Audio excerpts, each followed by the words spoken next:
Qué gusto saludarles, mis estimados hermanos. Doy gracias a Dios que nos permite nuevamente reunirnos para alabar y glorificar su santo nombre. Quiero que por favor me acompañe en la lectura de su palabra en el Salmo 103. Vamos a leer del versículo 1 hasta el versículo 5. Y dice la palabra del Señor: Bendice alma mía a Jehová, y bendiga todo mi ser su santo nombre. Bendice alma mía a Jehová, y no olvides ninguno de sus beneficios. Él es quien perdona todas tus iniquidades, el que sana todas tus dolencias, el que rescata del hoyo tu vida, el que te corona de favores y misericordias, el que sacia de bien tu boca, de modo que te rejuvenezcas como el águila. Qué bueno es saber que Él perdona todas nuestras iniquidades, el que sana todas nuestras dolencias y el que rescata del hoyo nuestra vida. Quiero pedirle por favor que ore conmigo. Señor, te damos gracias. Gracias, Dios, porque podemos alabarte, podemos adorarte. Señor, queremos pedirte que limpies nuestras vidas, que nos perdones, que limpies todas nuestras iniquidades, que sanes todas nuestras dolencias. Señor, en esta hora queremos presentarte este tiempo en que te vamos a adorar y que te vamos a glorificar.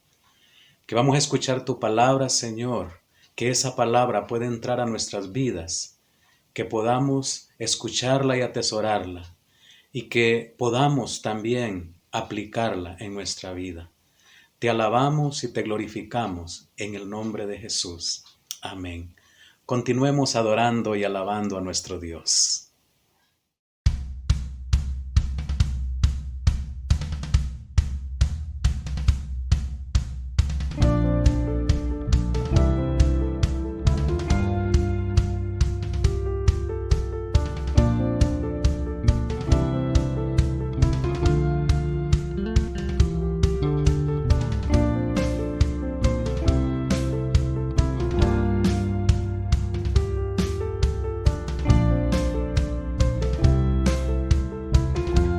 Puedes separarnos de tu amor, podrá romperlo prueba o aflicción, podrá acusarnos la condenación contra el perdón que tu sangre nos dio.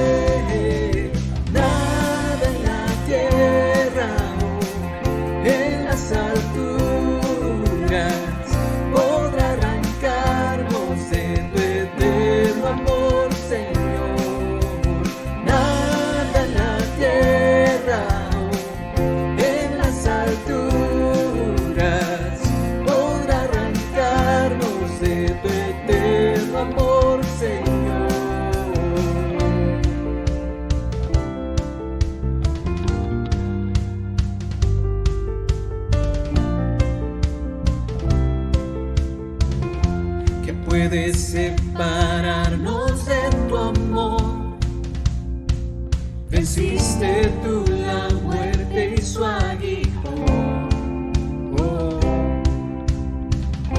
y a tus pies caerá todo poder, pues tú gobiernas todo, eres rey. Y aunque el viaje largo es, yo triunfante cantaré. Nada en la tierra o en las alturas podrá arrancarnos de tu eterno amor, Señor. Nada en la tierra o en las alturas podrá arrancarnos de tu eterno amor, Señor.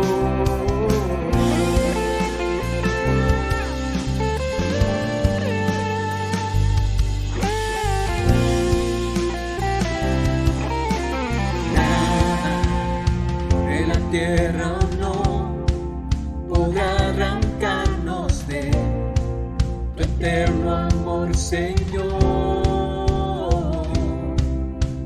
Nada en la tierra no podrá arrancarnos de tu eterno amor, Señor. Nada en la tierra o no podrá arrancarnos de tu eterno amor, Señor. Nada en la tierra o no podrá arrancarnos de tu eterno amor, Señor.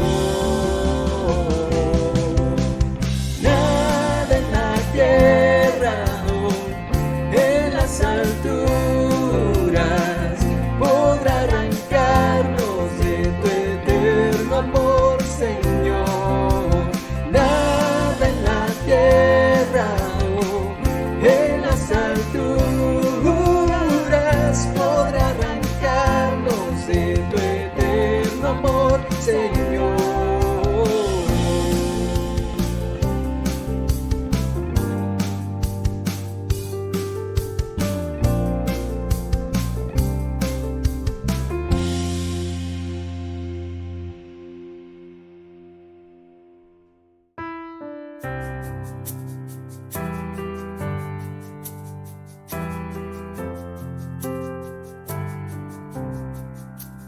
Fuente de la vida eterna y de toda bendición, ensalzar tu gracia tierna debe todo corazón. Tu piedad inagotable se deleita en perdonar. Solo tú eres adorable, gloria a ti debemos dar. De los cánticos celestes te quisiéramos cantar, entonados por las huestes que viniste a rescatar. De los cielos descendiste, porque nos tuviste amor, tierno te compadeciste y nos diste tu favor.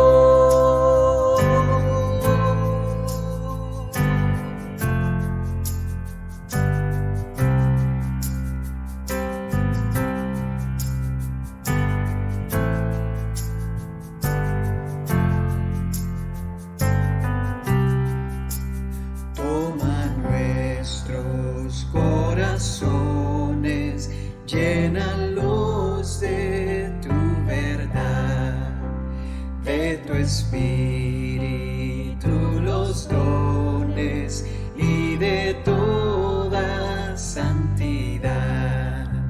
Guíanos en la obediencia, humildad, amor y fe. Nos ampare tu clemencia, Salvador propicio sé. Guíanos en la obediencia, humildad, amor y fe. Nos ampare tu clemencia, Salvador propicio sé. Nos ampare tu clemencia, Salvador propicio sé.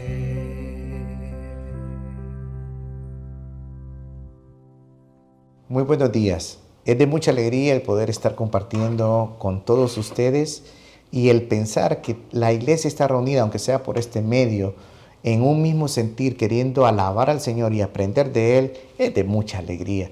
Quiero que abran sus Biblias en 1 Timoteo capítulo 2, del verso 1 al 4, el cual vamos a leer a continuación. Dice la palabra de Dios: exhorto ante todo a que se hagan rogativas, oraciones, peticiones y acciones de gracias por todos los hombres, por los reyes y por todos los que están en eminencia, para que vivamos quieta y reposadamente en toda piedad y honestidad, porque esto es bueno y agradable delante de Dios nuestro Salvador, el cual quiere que todos los hombres sean salvos y vengan al conocimiento de la verdad. Vamos a orar por nuestras autoridades, vamos a orar por nuestro gobierno, y en una actitud de oración y de reverencia les pido que inclinen su rostro donde están. Amantísimo Padre, gracias Señor, porque eres bueno. Gracias Padre, porque tú estás en tu trono y tú estás gobernando. Tú has puesto cada gobernante en cada nación y te damos gracias por esa soberanía. Hoy Padre te queremos pedir por la salvación de estos hombres, de estas personas. Oramos por todos aquellos que no te conocen, que puedan llegar al conocimiento de la verdad. Y también, Padre, quiero pedirte de manera muy especial por aquellos que son hijos tuyos, que son personas que son siervos, Padre, tuyos, y que están en esos lugares de necesidad. Padre, úsalos, dales ese coraje, dales esa alegría, dales ese cuidado, Padre. Y por sobre todo, dales esa palabra para poder compartir esa verdad que solo en ti se encuentra. Gracias, Señor, porque cada día nos muestras que tú estás gobernando. En tu nombre santo oramos. Amén.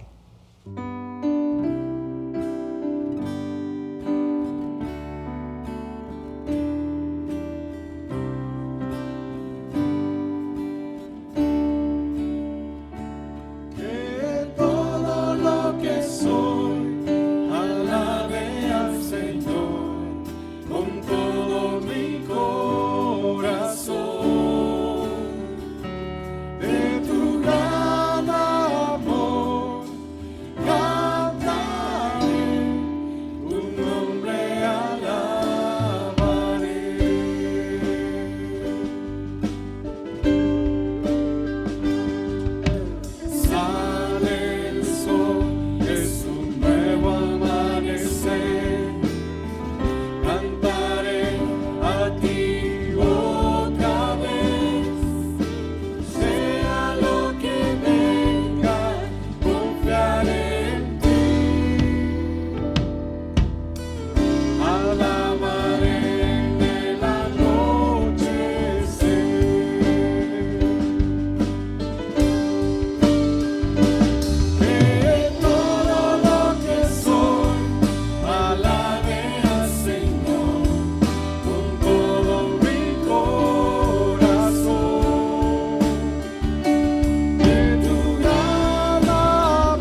Muy buenos días a todos. Qué bueno tenerles esta mañana para que estudiemos juntos la palabra de Dios. El día de hoy vamos a continuar con el tema el ministerio, el mensaje y el ministro que comenzamos la semana pasada. Vamos a estar estudiando Primera de Tesalonicenses, capítulo 2, del versículo 7 al versículo 12. Y antes de empezar, vamos a tomar un tiempo para orar y pedir la dirección del Señor. Amado Padre, queremos en esta mañana pedirte, Señor, que nos dirijas en el estudio de tu palabra, que nos hables de una manera clara, Señor, que podamos ser edificados por tu palabra, Señor, ser corregidos por tu palabra, ser instruidos en ella, Señor.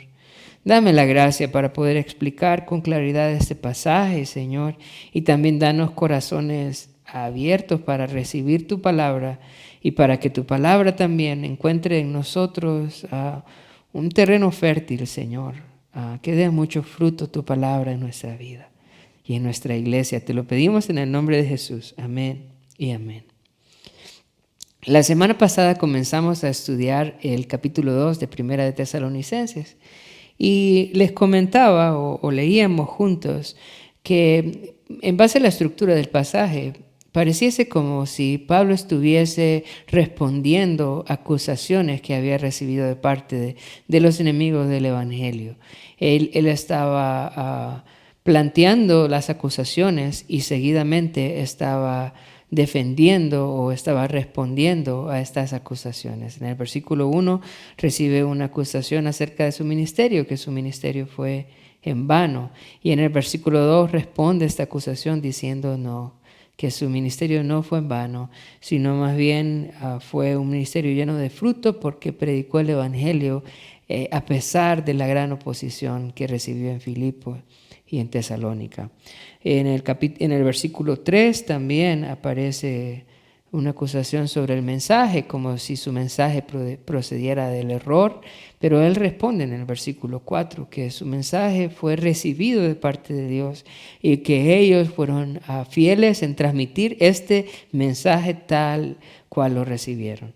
Y ahora en el versículo 5 y en el versículo 6 aparece una acusación más, y esta es en contra de él como ministro, en contra de ellos como ministros, en cuanto a sus intenciones, que ellos habían llegado a predicar a Tesalónica en busca de dinero, en busca de agradar o encontrar seguidores, en busca de gloria personal. Y en el versículo 7 al versículo 12, Pablo va a abrir su corazón y va a hablarnos de cuáles fueron sus intenciones realmente, como en su tiempo en la ciudad de Tesalónica, cómo sirvió al Señor y a los hermanos en Tesalónica. Entonces, pensando en esto, en esta defensa de él como ministro, de sus intenciones como ministro, vamos a ir a Primera de Tesalonicenses, capítulo 7, versículo 9. La verdad es que vamos a comenzar estudiando el versículo 6 por la mitad. Primera de Tesalonicenses, capítulo 2, del versículo 6, dice en la mitad, dice, aunque pudimos seros carga como apóstoles de Jesucristo. En los manuscritos más antiguos en el griego se incluye esta parte dentro del versículo 7. O sea que la respuesta a esta acusación comenzaría desde este punto. Pudimos seros carga. Podíamos seros carga como apóstoles de Jesucristo. Y ahora versículo 7 dice, antes fuimos tiernos entre vosotros, como la nodriza que cuida con ternura a sus propios hijos. Entonces, el primer argumento de Pablo para defender sus intenciones, él dice, no, nosotros no andamos buscando dinero, ni fama, ni seguidores. Yo quiero que sepan algo, nosotros pudimos seros carga como apóstoles de Jesucristo. Sin embargo, nosotros fuimos tiernos entre ustedes. ¿Qué significa esto? Significa que ellos no exigieron respeto ni exigieron obediencia por ser apóstoles de Jesucristo. No se valieron de su autoridad, no se valieron de su puesto que el Señor les había dado como autoridad dentro de la iglesia para exigir de parte de los hermanos respeto, cuidado, obediencia. No, ellos dicen que más bien se volvieron tiernos. Y esto habla de sus intenciones y habla del corazón de un siervo de Dios, de un ministro de Dios. Qué común hoy en día ver a pastores que exigen ser obedecidos por su cargo de pastores y le dice a la congregación, tiene que obedecerme porque yo soy el pastor. Y aunque el Señor ha dado autoridad a los siervos del Señor, les ha dado autoridades a los ministros, la verdad es que Pablo nos da un buen ejemplo de cómo servir al Señor, y uno no debe de imponer su autoridad en la iglesia, uno debe ser una persona tierna. Y así dice Pablo que fueron ellos entre los de Tesalónica, tiernos. Esa palabra tierno significa dulce, es como volverse un niño manso, un niño humilde, una persona que no quiere controlar, que no quiere ponerse sobre los demás. Así se volvió Pablo, una persona tierna con los hermanos en Tesalónica. Ahora dice, antes fuimos tiernos entre vosotros. Y la idea acá es que no tuvieron un ministerio lejano, sino más bien un ministerio cercano. Ellos estuvieron en medio de la congregación. Por otro lado, una de las características de los falsos maestros es que ellos se creen que no son parte de la congregación. Ellos se creen como si fuesen otro grupo aparte de la congregación y no se acercan a la gente. Quieren tener un ministerio de lejos, quieren tener un ministerio en el cual no hay relación con la iglesia. Pablo no fue así. Él llegó no como el apóstol, no como el gran maestro, no como la persona a quien tienen que obedecer, sino con un espíritu de ternura, un espíritu de humildad, a trabajar en medio de ellos. Y esa es la idea de una relación cercana. Así trabajó Pablo con los hermanos en Tesalónica. Él desarrolló una amistad con ellos, una relación con ellos. No fue un superapóstol que nadie podía tocar, que nadie podía hablar con él, que nadie podía conocerle. No, al contrario, ellos se acercaron a los hermanos, se entregaron a los hermanos, vivieron en medio de ellos. Eso nos recuerda mucho al ministerio de nuestro Señor Jesucristo. Uno puede leer en los evangelios con qué amor el Señor vivió en medio de nosotros y nos mostró al Padre a través de su vida misma. Él vivía con sus apóstoles, con sus discípulos, compartía con ellos. Y uno puede imaginarse a través de la lectura de los evangelios cuán cercano era Jesús a las personas. Era tan cercano que los niños querían estar con Jesús y Jesús quería estar con los niños. Una persona tierna, una persona cercana. Así debe ser el ministro de Dios. No un superapóstol, no un superpredicador, no un superpastor. No, una persona tierna, una persona cercana. Así debe ser el siervo del Señor. Sigue diciendo en el versículo 7, antes fuimos tiernos entre vosotros, como la nodriza que cuida con ternura a sus propios hijos. Esta palabra nodriza tiende a veces a confundirnos en cuanto a su significado en este pasaje. Algunos consideran que Pablo está diciendo, yo fui como una niñera que cuidó de ustedes. Sin embargo, esto entraría en conflicto con el pasaje mismo, porque dice, la nodriza que cuida con ternura a sus propios hijos. No está hablando de una niñera que cuidaba los hijos de otra persona. Estaba hablando de una mujer que se entregaba a cuidar con ternura a sus propios hijos. La palabra nodriza significa literalmente la que alimenta. Y lo que estaba diciendo Pablo es que nosotros fuimos como una mamá que alimenta con ternura a sus propios hijos. Nosotros los vimos como si ustedes fueran nuestros propios hijos. y los alimentamos con ternura. Esa palabra, como les decía, nodriza significa la que alimenta. Y esta que cuida tiene que ver con arrullar, con tomar en los brazos. Como una madre que alimenta tomando en sus brazos a sus propios hijos. Pablo se defiende de estos acusadores diciéndoles, hermanos, yo fui como una mamá con ustedes que los alimentó con ternura. Yo los quise como a mis propios hijos, como si ustedes fueran mis propios hijos.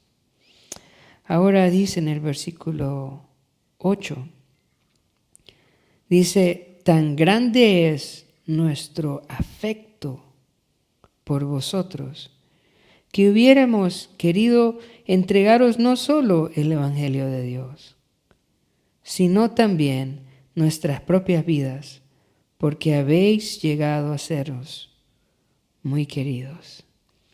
La palabra que aparece acá como afecto en el versículo 8 es un sentimiento, se refiere a un amor sentimental.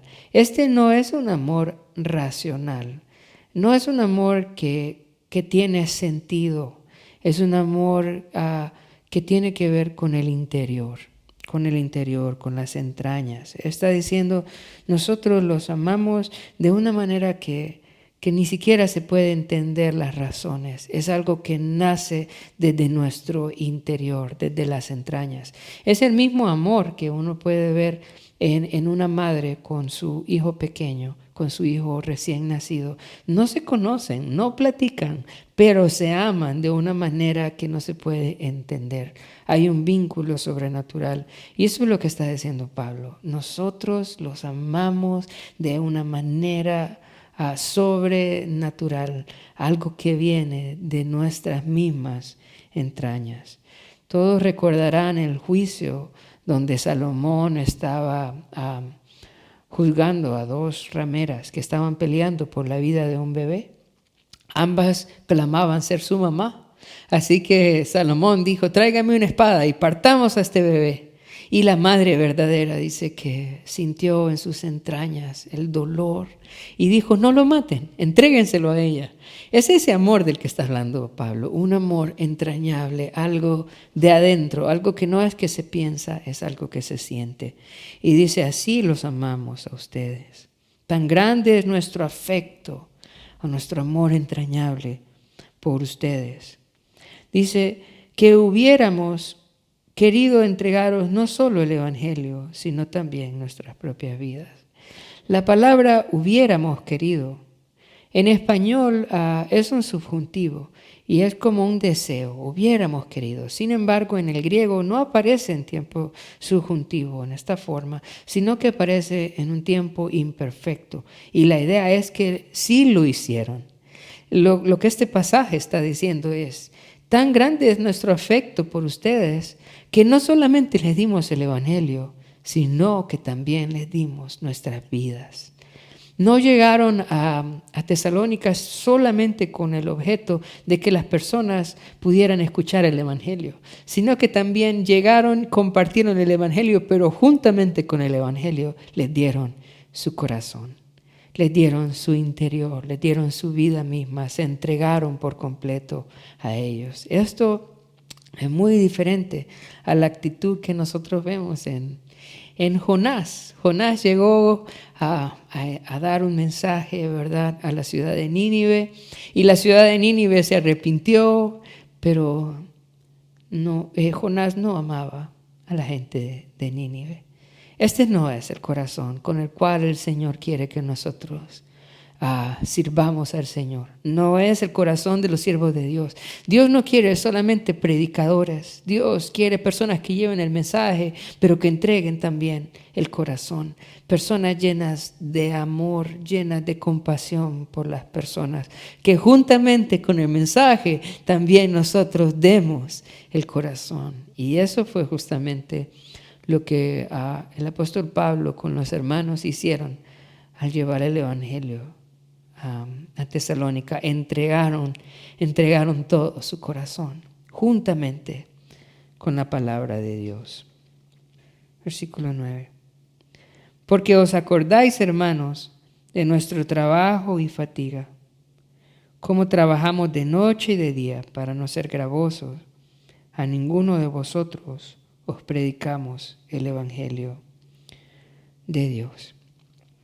Pablo les está pidiendo a los hermanos que no se olviden, que no se dejen engañar por lo que andan diciendo de él, que ellos recuerden el amor, que recuerden la ternura con que ellos han servido y también que recuerden el trabajo que ellos hicieron en medio de ellos. Dice en el versículo 9 que se acuerden, que traigan a la memoria.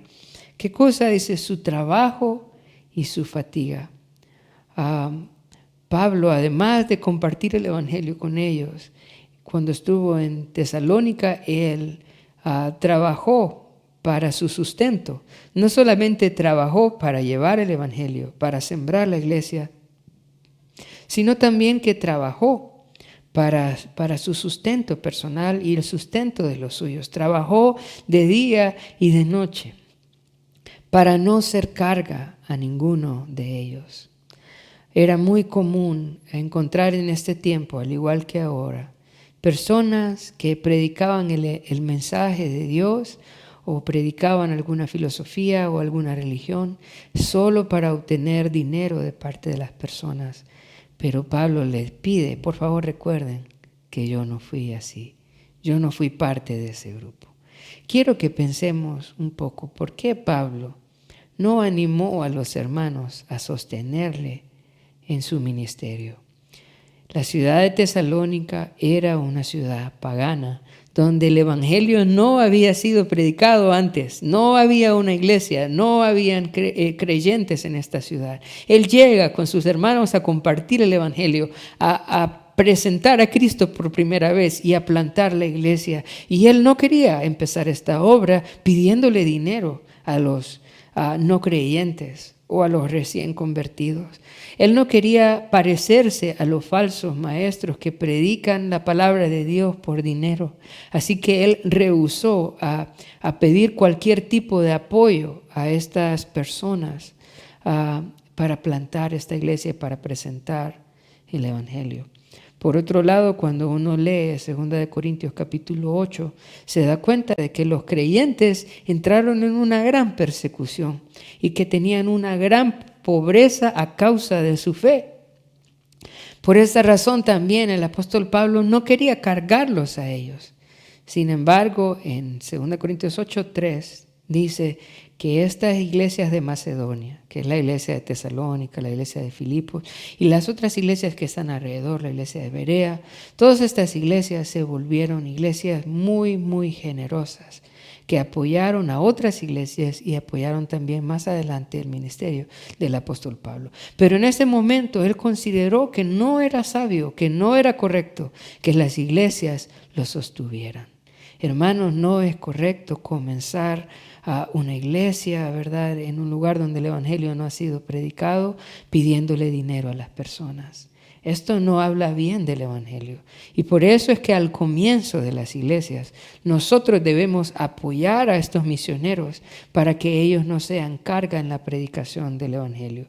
Y cuando estas iglesias crezcan y se establezcan, sin duda van a ser parte del sostenimiento de los pastores o de los misioneros que se enviaron. Pero al comienzo, nosotros como iglesia debemos apoyar a los misioneros para que comiencen nuevas iglesias y ellos no presionen o no pidan a los nuevos creyentes que sostengan su ministerio, justo como lo hizo de esta manera el apóstol Pablo. Entonces vemos un énfasis en estos primeros versículos, del versículo 7 al versículo 9, en la ternura de Pablo y de los hermanos en el ministerio que hicieron, que fueron ministros del Señor.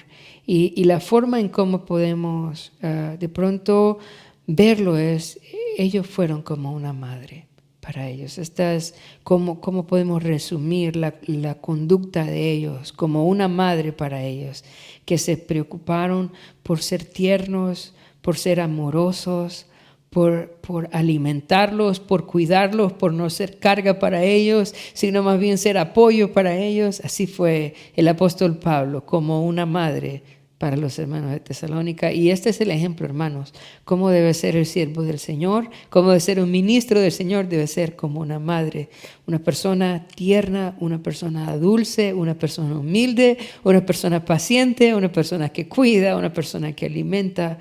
Así es el siervo del Señor, como una madre.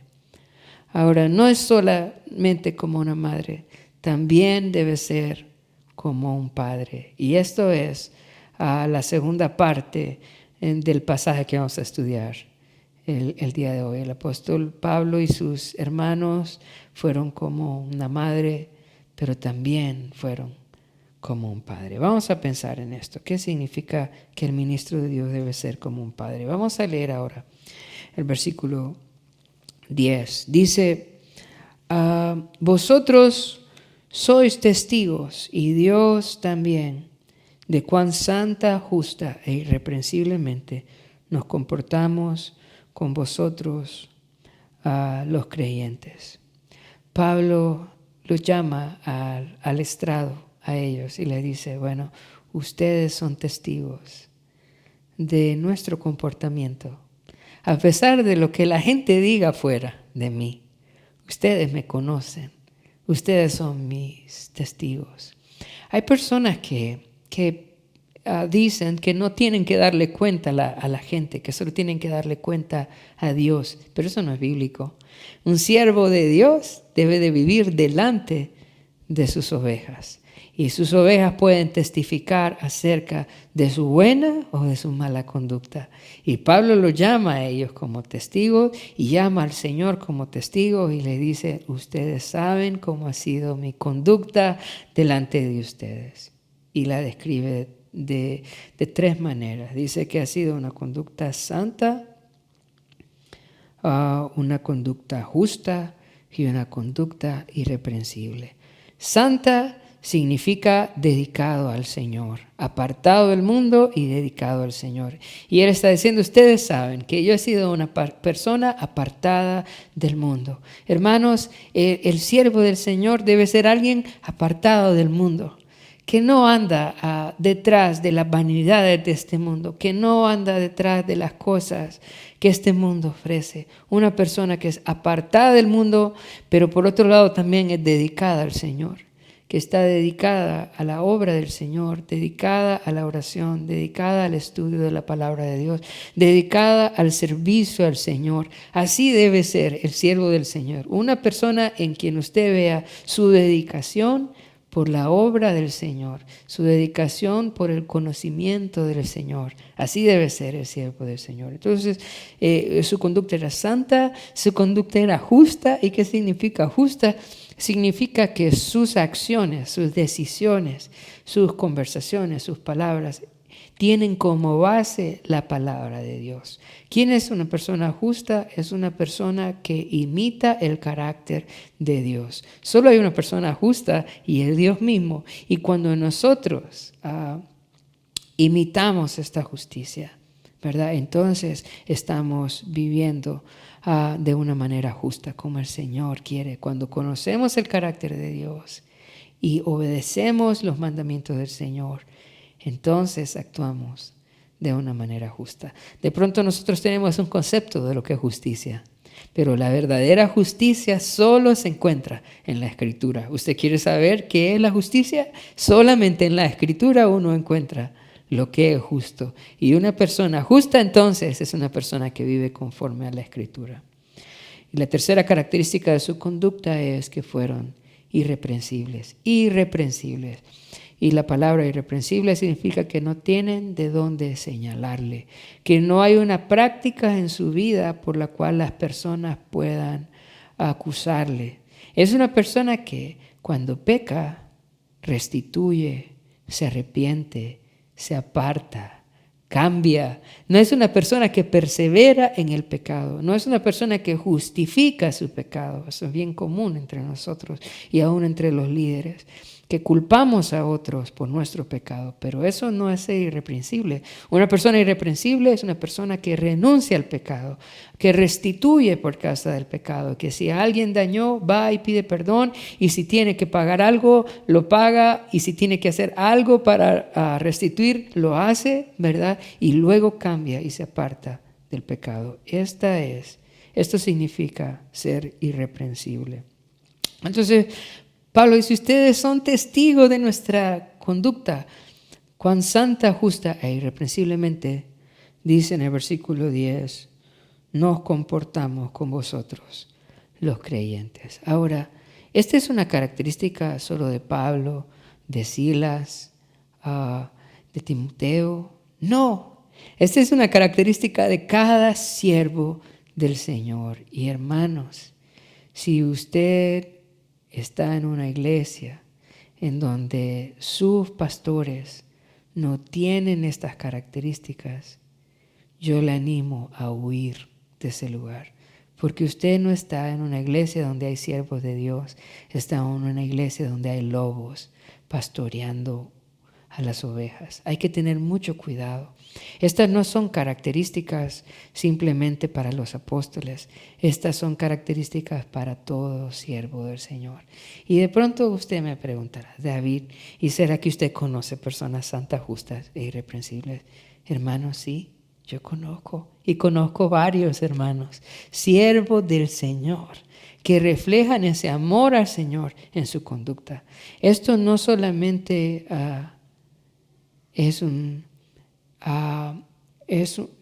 una característica de estos hombres. Este es un requisito para todos los siervos de Dios. Todos los siervos del Señor deben vivir de esa manera. Entonces dice el pasaje, vosotros sois testigos y Dios también de cuán santa, justa e irreprensiblemente nos comportamos con vosotros los creyentes. Ahora dice, nos comportamos con vosotros los creyentes. ¿Por qué dice con vosotros los creyentes? ¿Será que es que no se comportaban así con la gente de afuera? ¿Por qué hace ese énfasis con vosotros los creyentes? Bueno, la razón es porque el padre tiene una responsabilidad en su casa y esa responsabilidad es ser ejemplo. Ser padre en el hogar, ser el líder en el hogar, significa ser un ejemplo a su esposa y a sus hijos de una conducta que glorifica a Dios. De la misma manera, en el ministerio, el ser ministro de Dios es una responsabilidad. ¿Una responsabilidad de qué? Una responsabilidad de ser ejemplo a los hermanos de cómo vivir de una manera santa, de una manera justa y de una manera irreprensible. La misma responsabilidad que tiene el padre en su hogar de ser ejemplo a su casa, tiene también el ministro de Dios de ser ejemplo a los creyentes. Y por eso Pablo los llama al estrado a dar testimonio y les dice, recuerden que nosotros nos hemos comportado así. Así como un padre es responsable en su hogar, así nosotros hemos sido responsables en la iglesia de ser de buen testimonio para ustedes. ¿Cuál es el mejor regalo que un ministro de Dios puede darle a su congregación, hermanos? Ser ejemplo de vivir una vida santa, una vida justa y una vida irreprensible.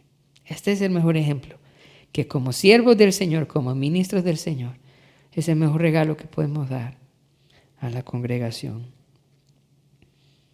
Ahora, versículo 11 dice,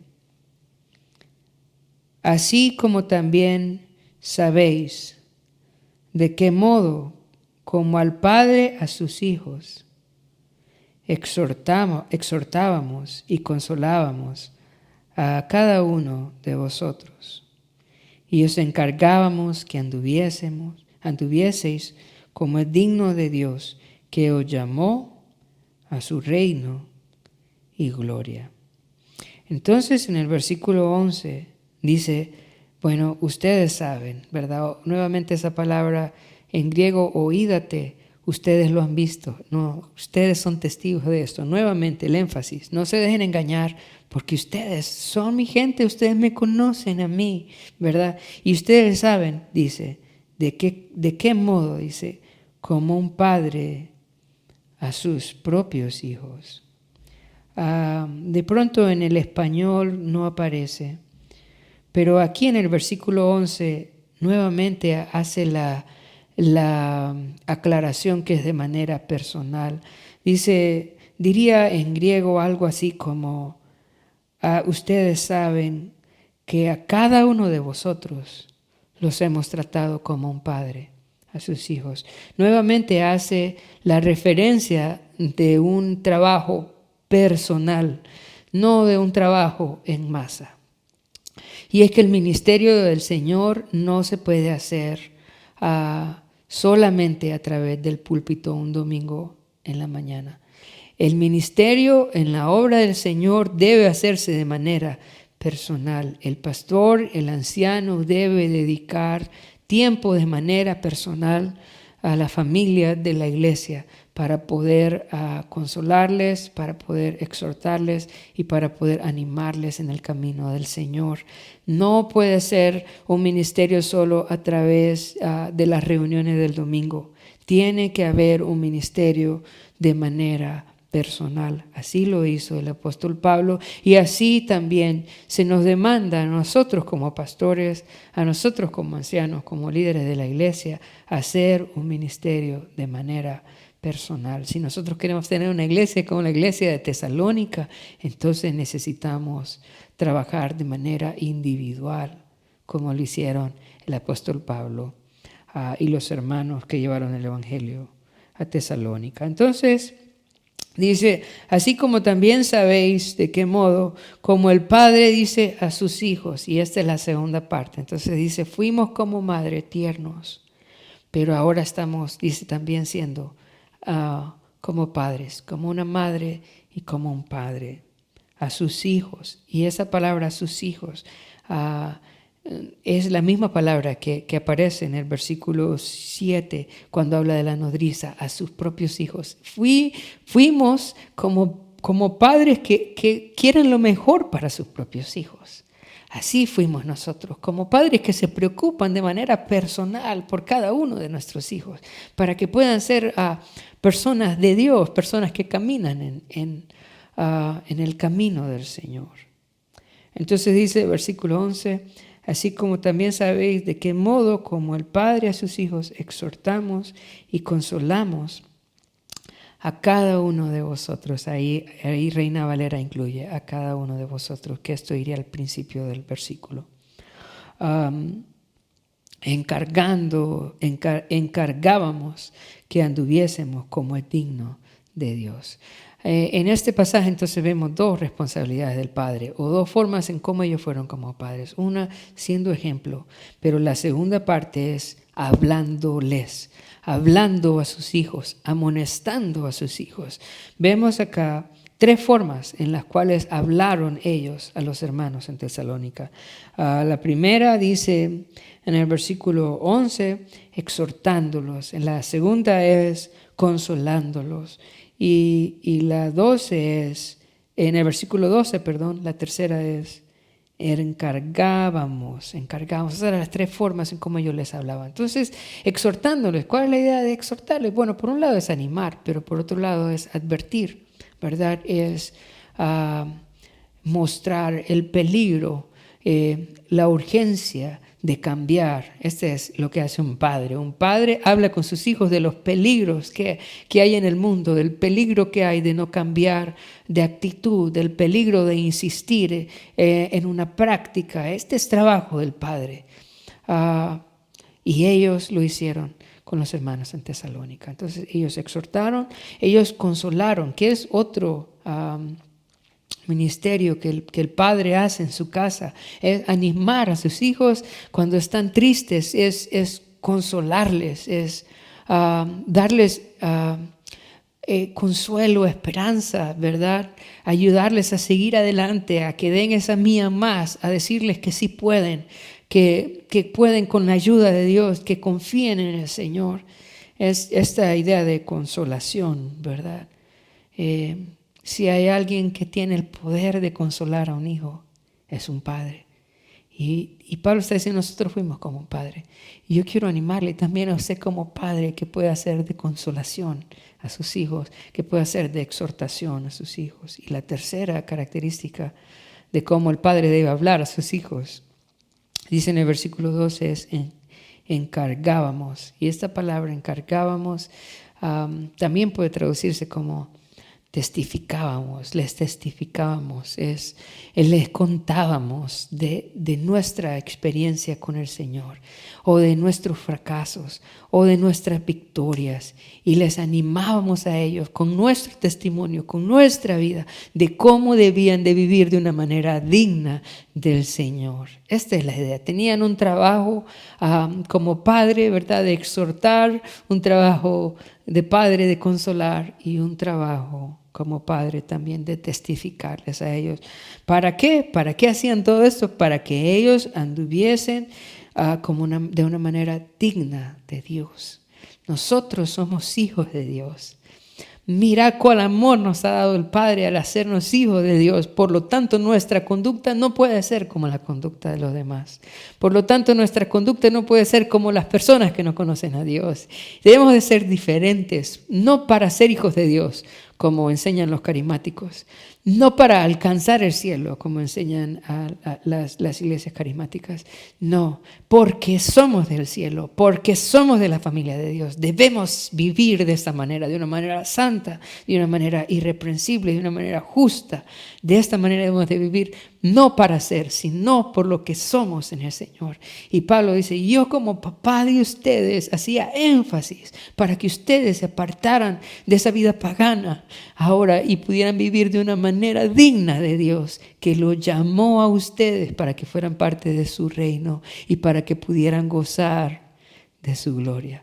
Este es el trabajo del Padre con sus hijos, pero también es el trabajo del ministro con su iglesia.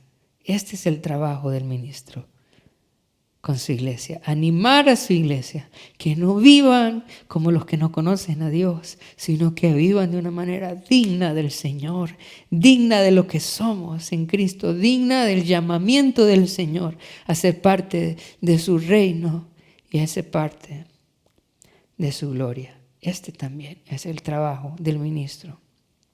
Ahora, una palabra que a mí me llena de esperanza en todo lo que está diciendo Pablo acá es la palabra fuimos, que aparece en el versículo 7. Fuimos.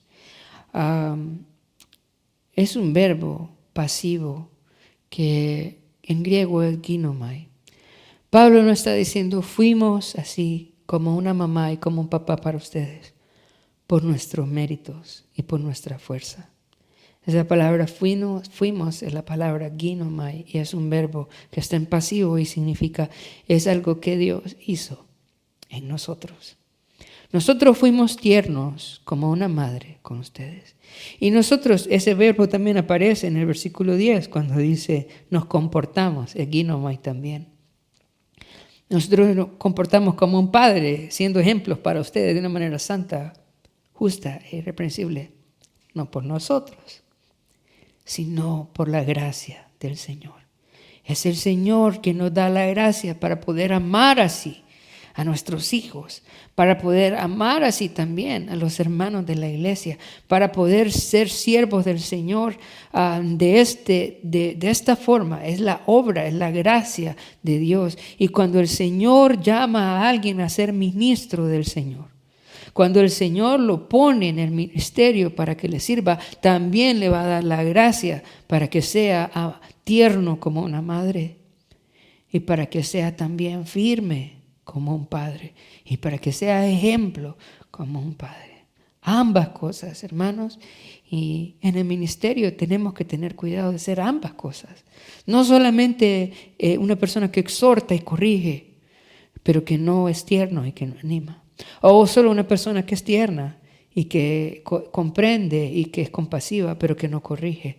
Debemos ser como un padre y debemos ser como una madre.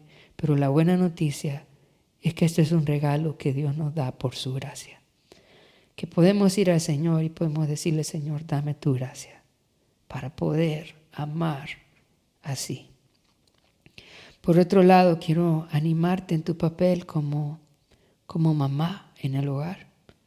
Pablo nos dice que ellos fueron como una mamá que se dedicó a cuidar con ternura a sus hijos. Hoy en día tenemos pocas personas, pocas mujeres que quieren cuidar con ternura a sus propios hijos. Yo quiero animarte a ser una mujer así. Una mujer que se sacrifica por cuidar con ternura a sus propios hijos. Por otro lado, también no vemos padres así. Padres que son ejemplo. Y padres que trabajan en la vida espiritual de sus hijos, que trabajan, que hablan con sus hijos, que los exhortan, que los animan, que los consuelan y que les testifican del Señor. Yo quiero animarte también a ser un padre así.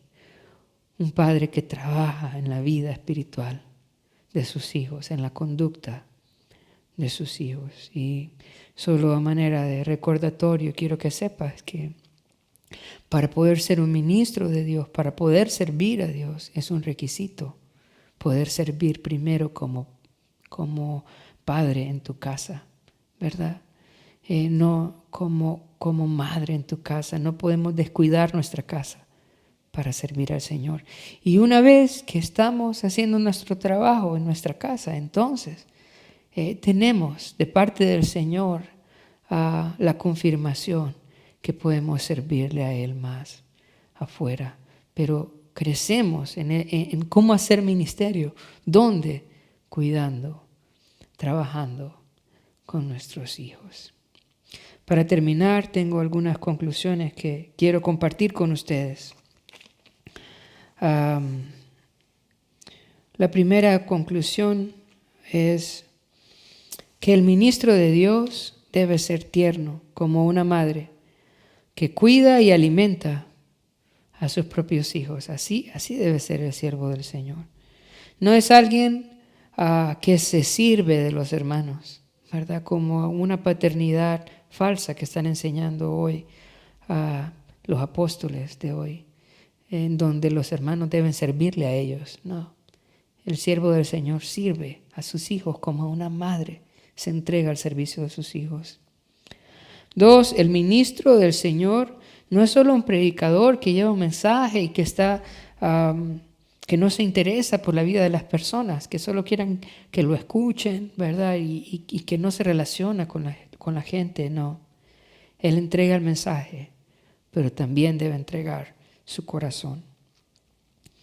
La tercera, el ministro de Dios debe ser un ejemplo a la congregación de una conducta santa, justa e irreprensible. Si usted no está viviendo de una manera santa, justa e irreprensible, usted no debe ser pastor, usted no debe ser anciano, usted no debe ser líder en la iglesia. Usted debe arrepentirse, usted debe pedir ayuda, y cuando el Señor haga la obra en su vida, entonces Él le va a guiar de qué manera quiere usarlo en su reino. No debe predicar el evangelio solamente, sino que debe modelarlo a los hermanos. Y por último, el ministro de Dios debe ser como un padre que corrige. Debe tener carácter y valor para amonestar a los hermanos que andan en desobediencia y pedirles que vivan como es digno del Señor. Vamos a orar. Padre, te damos gracias por el estudio de hoy. Ayúdanos, Señor, a ser mejores padres con nuestros hijos, a hacer nuestra labor. Danos ese amor, Señor, que se necesita para entregarnos a ellos, Señor, para servirles, para aconsejarles, para amarles. Oro también, Señor, que nos ayudes a ser ministros del Señor así. Que en tu gracia, Señor, nos des la ternura que necesitamos, Señor, para poder amar, Señor, ser pacientes, cuidar, Señor, con misericordia, con mucho amor, Señor, con gran afecto, Pero también te pedimos, Señor, que nos ayudes a ser como padres también, que podamos ser buen ejemplo, Señor, a nuestra congregación. Oro por todos los ancianos, por todos los pastores, Señor, y por los que han de ser ancianos y pastores de la iglesia también en el futuro. Que podamos ser buen ejemplo, Señor, a la congregación y una conducta santa, justa y irreprensible. Y también que nos des valor, Señor, para corregir también a los hermanos que andan en desobediencia y para animar a la iglesia a vivir de una manera digna del Señor. Todo esto te lo pedimos en el nombre de Jesús. Amén y amén.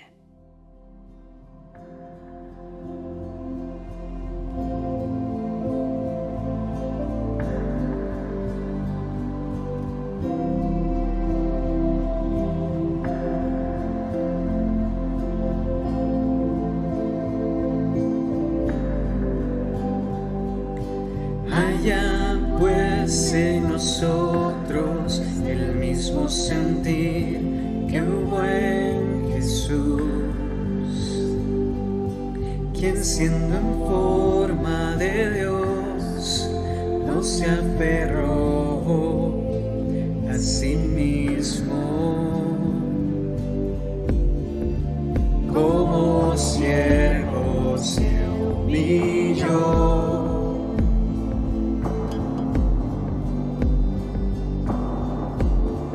hasta la muerte, obedeció en la cruz.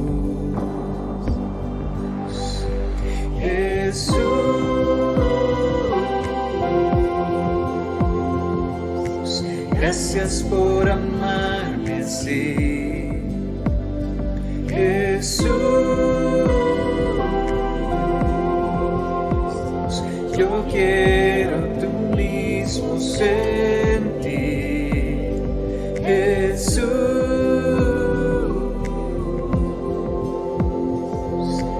Gracias por amarme así y tomar mi lugar.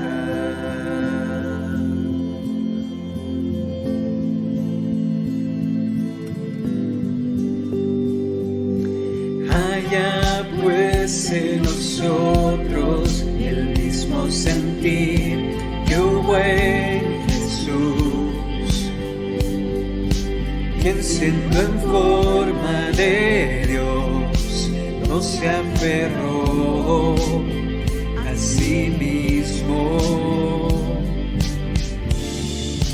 como siervo se humilló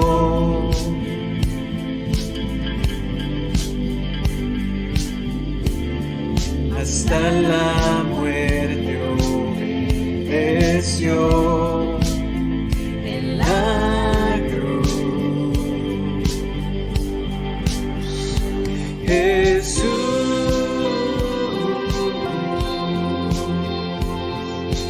gracias por amarme así. Jesús, yo quiero tu mismo sentir, Jesús.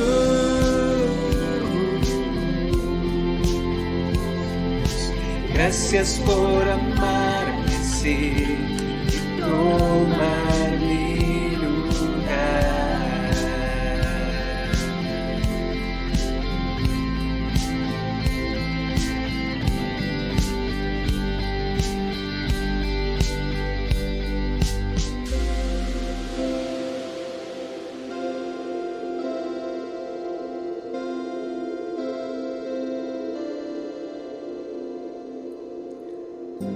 Nombre sobre todo nombre, exaltado seas hoy. Toda lengua confiese que Jesús es el Señor. Nombre sobre todo nombre, exaltado seas hoy. Toda lengua confiese que Jesús es el Señor. Jesús,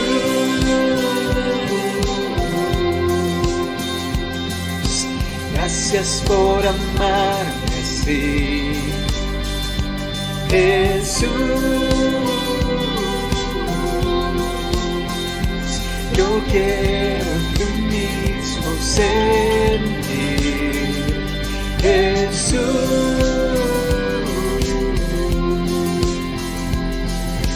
gracias por amarme así y tomar mi lugar, tomar mi lugar.